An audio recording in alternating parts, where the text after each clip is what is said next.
How to take apart a Suncast hose reel. Suncast hose reels house garden hoses on a portable spool. This spool turns via a handle that either lets the hose out or retrieves it from the extended position.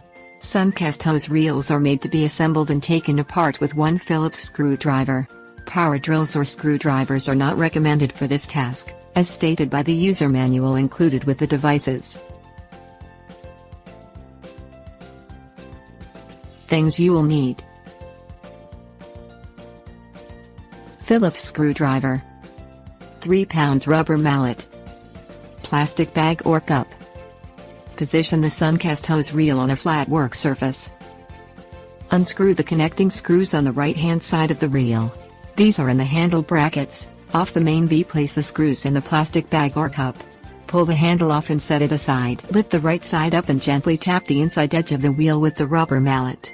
Pop the wheel off, then pull the axle out. This will disengage the opposite side wheel as well.